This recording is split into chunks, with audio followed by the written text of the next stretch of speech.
Bismillah. Baik, langsung saja kita bahas tugas yang kedua. Di sini ada 3 soal juga ya. Materinya mengenai kecepatan, kelajuan, dan percepatan.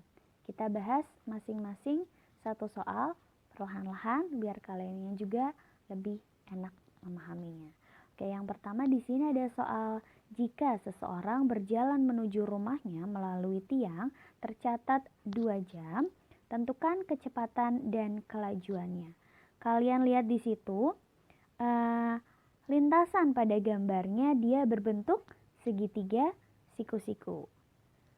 Review lagi materi pada tugas 1 ya.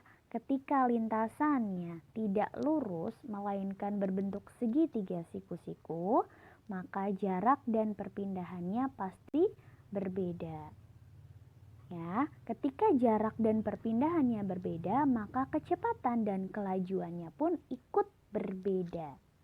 Oke, karena apa? Kecepatan itu identik dengan perpindahan. Jadi Ibu tulis di sini cepat pindah.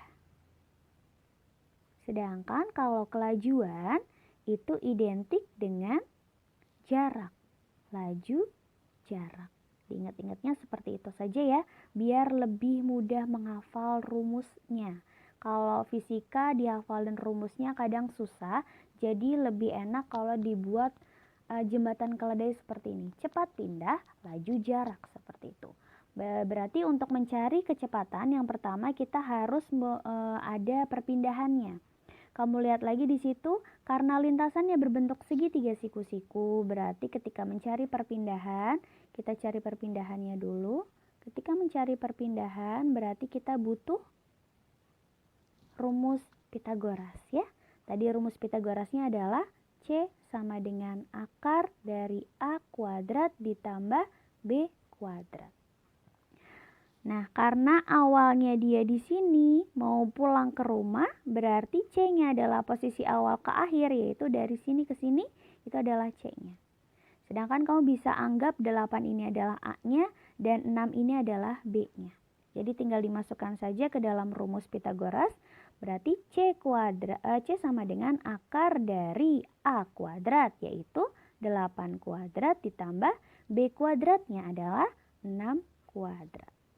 Angkanya sama seperti tugas 1 ya nak ya, berarti tinggal masukkan saja 8 kuadrat adalah 64 ditambah 6 kuadrat adalah 36. Maka 64 ditambah 36 adalah 100. Akar dari 100 adalah 10 kilometer. Oke, itu adalah perpindahannya. Kalau sudah tahu perpindahannya berapa, maka kita bisa enak mencari kecepatannya gitu. Karena kecepatan tadi kan adalah butuh perpindahan gitu ya. Masukin saja di sini kecepatannya adalah apa? Rumus kecepatan itu adalah perpindahan dibagi waktu. Oke, tinggal dimasukkan saja ya. Perpindahannya berapa? Tadi kita ketemu perpindahannya adalah 10 km. Berarti tulis saja di sini 10 dibagi waktu. Waktunya berapa sih? Di soal itu ada kata-kata tercatat 2 jam. Maka ini adalah waktunya. Kita bisa tulis diketahuinya bahwa waktunya adalah 2 jam.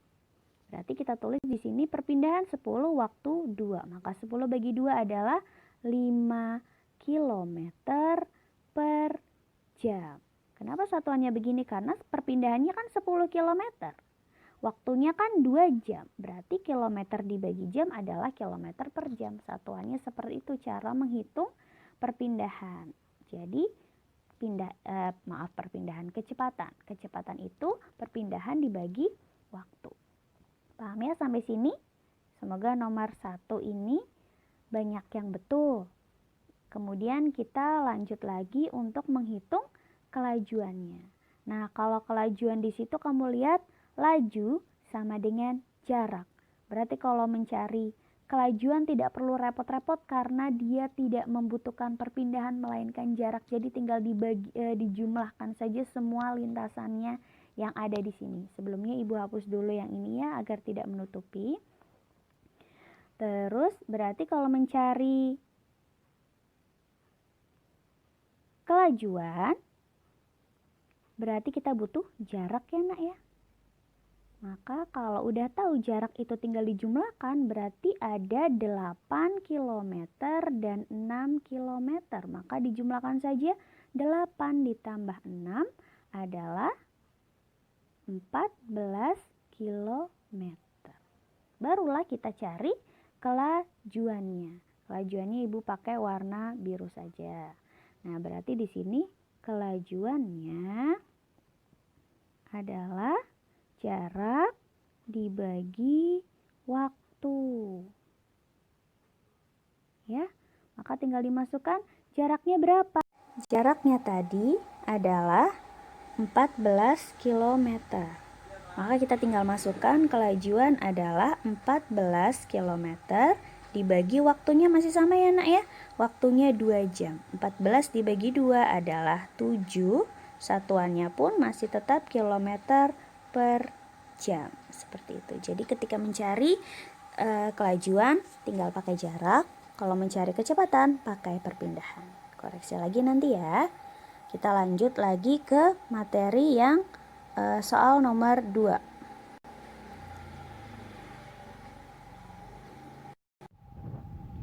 Nah, untuk soal yang kedua ini ada beberapa macam jarak dan waktu yang ditempuh oleh benda. Di sini jarak yang ditempuh oleh suatu kendaraan adalah sebagai berikut. Yang pertama, 20 menit pertama 10 km, 30 menit kedua 15 km, dan 40 menit berikutnya 20 km. Tentukan kelajuan rata-rata kendaraan tersebut. Masih ingat tadi ya? Ingat lagi bahwa laju itu identik dengan jarak ya nak ya. Ibu tulis lagi di sini laju jarak. Berarti kita hanya butuh jaraknya saja ditotalkan semua.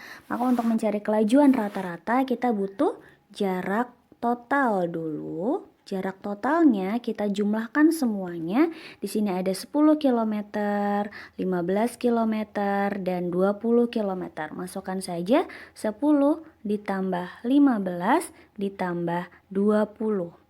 Yaitu berapa? 10 tambah 15, 25. 25 tambah 20, 45 km. Seperti itu.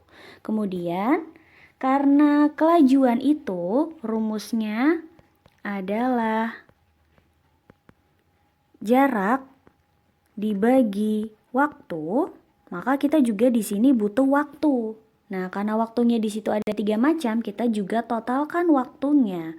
Waktu totalnya adalah di situ ada 20 menit, 30 menit, dan 40 menit. Jumlahkan juga ya. Berarti 20 tambah 30 tambah 40.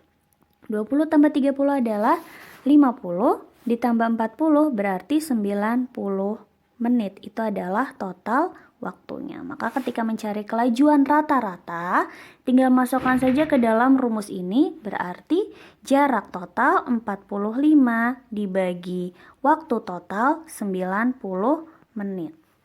Karena satuannya masih dalam menit, kamu bisa ubah menjadi satuan jam. Sebelumnya sudah diajarkan bahwa 1 menit itu sama dengan 1/60 jam. Gitu ya. Karena 1 jam itu adalah 60 menit. Berarti 1 menit 1/60 jam gitu. Karena di sini satuannya masih dalam menit, maka kalau kamu mau ubah jadi jam, sama saja 90 menit itu adalah 90/60 jam. Seperti itu. Ya, jadi kita tinggal ubah ini menjadi satuannya jam, berubah menjadi 45 dibagi 90/60 jam. Seperti itu. Kemarin caranya bagaimana? 45 dibagi 90/60 sama saja 45 dikali 90 dan 60-nya dibalik ya nak ya. Jadi 60-nya sekarang di atas, 90-nya yang di bawah. Seperti itu. Enak lagi kalau nolnya di sini coret atas sama bawah. Nah, kita tinggal hitung nih.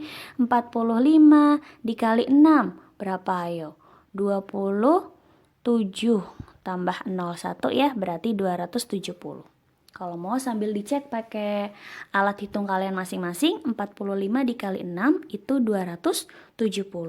Dibagi dengan 9, 27 dibagi 9 saja 3. Berarti kalau 270 dibagi 9 adalah 30.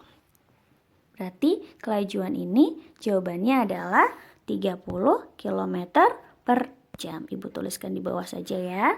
Jawabannya adalah 30 km per jam. Jawaban akhirnya. Mungkin di sini ada yang betul ya. Semoga. Oke, kita lanjut lagi ke nomor yang ketiga. Untuk soal nomor 3 ini sudah mulai masuk ke percepatan. Ya, percepatan itu persamaannya bagaimana sih? Diingatkan lagi ya.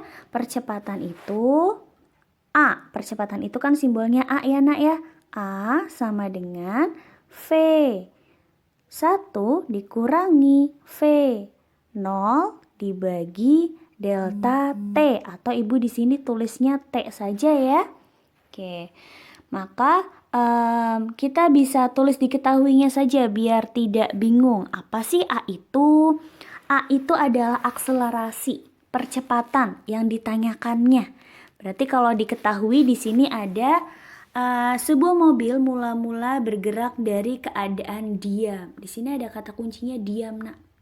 Kalau mobil diam berarti dia kan tidak bergerak. Tidak bergerak berarti tidak ada kecepatan dari mobil tersebut, gitu kan? Kecepatannya berarti kecepatan awal. Kecepatan awal atau ibu bisa tulis di sini V0-nya ya. V0-nya adalah 0 karena mobilnya diam. Selalu seperti itu ya. Kalau ketemu soal ada kata-kata diam berarti V0-nya atau kecepatan awalnya 0. Kemudian dia bergerak hingga mencapai kecepatan 36 meter per second. Maka ini adalah kecepatan akhir. Kecepatan akhir atau di sini ibu tulis V1. V1-nya adalah 36 meter per second. Seperti itu. Dalam waktu 8 second atau 8 detik. Detik itu kan satuan dari waktu. Berarti ibu bisa tulis diketahuinya di sini bahwa waktunya atau kalau mau simbol boleh T, time adalah 8 second atau 8 detik. Maka tentukan percepatan rata-ratanya. Percepatan itu berarti ditanya percepatan atau A-nya berapa sih gitu. Kalau nanti menghitung soal-soal fisika, kalau bisa ditulis diketahui dan ditanyakannya ya nak ya, baru nanti dijawab. Biar apa? Biar nanti bisa tahu kita pakai rumus apa, simbol ini tuh untuk besaran apa, nilainya berapa, seperti itu. Ya, kalau sudah tahu kecepatan awal, kecepatan akhir dan waktu, maka kita bisa langsung cari tahu berapa percepatannya. Masukkan saja ke rumus A sama dengan V1 min V0 per T. V1-nya tadi berapa nak? V1-nya di situ 36. Berarti 36 dikurang V0. V0-nya adalah 0 dibagi T. T-nya adalah 8. Maka langsung saja 36 dibagi 8. Berapa? Ayo kita belajar menghitung. 36 dibagi 8 adalah 4,5. Satuan dari percepatan apa? Kalau tadi kecepatan dan kelajuan itu meter per detik atau kilometer per jam, kalau percepatan itu adalah meter per detik kuadrat atau meter per second kuadrat. Seperti itu ya, harus ada kuadratnya. Jadi jawaban akhir untuk percepatan adalah 4,5 meter per second kuadrat. Sekali lagi kalian silakan cek jawaban kalian masing-masing. Kalau ada yang salah, silakan dibetulkan dan koreksi lagi. Kemudian kalau sudah ada yang betul ya, alhamdulillah. Ini bisa untuk pembelajaran kalian ya nak ya, persiapan untuk pekan ulangan Seperti itu. Terima kasih, sampai di sini Ibu tutup. Assalamualaikum warahmatullahi wabarakatuh.